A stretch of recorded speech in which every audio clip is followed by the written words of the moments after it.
And people put a lot of time and effort into what we're about to see today. Just a few hours, hundreds of thousands of people, in fact, more than 1 million, will gather along Fifth Avenue to celebrate the 68th annual National Puerto Rican Day Parade, an explosion of colors, music, enthusiasm, and floats. But for one woman, her float is much more than a platform on wheels, and it's an expression of her pride and love for Puerto Rico. Here's Eyewitness News anchor Dave Navarro. In an art studio in Mount Vernon, New York, a Westchester County public school teacher is hard at work completing her passion project. I am super excited to be designing a float for this year's New York City Puerto Rican Day Parade. I'm thrilled to do this in collaboration with the South Bronx Charter School for International Cultures and the Arts. This year we're celebrating legendary Puerto Rican artist Nitza Tufino.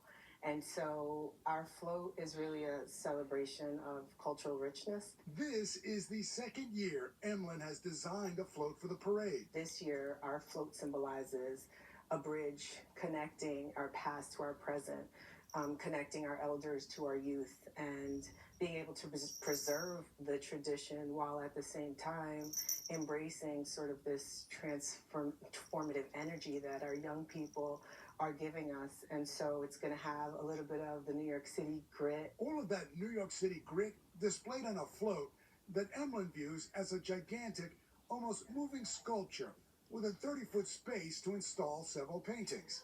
Here's how it looked last year. This year, she's bridging the gap between the culture on the island with influences from the Puerto Rican community abroad. So we've got like the Puerto Rican hibiscus, which is really a symbol for like resilience and strength and bravery.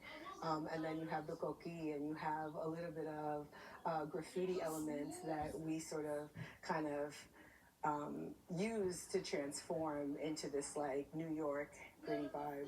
Emlyn hopes as the float makes its way up the parade route, the crowd will see a moving celebration of culture, identity, community, and resilience that is our people.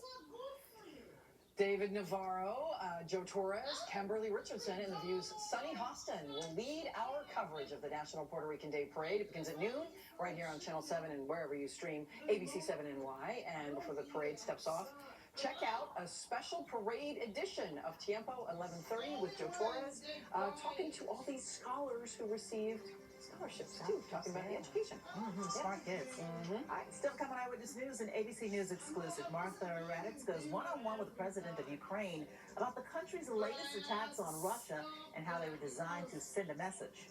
We have a recall alert for items you might have in your medicine cabinet. Still ahead, why some nasal and teething swabs for babies and adults are being pulled from store shelves. Summertime is moving season, so tomorrow morning, don't get scammed on your move. Stuff being held hostage, lost, damaged, delayed. 7 on Your Side's got tips you need. How to move your stuff safely. Watch Eyewitness News this morning starting at 4:30.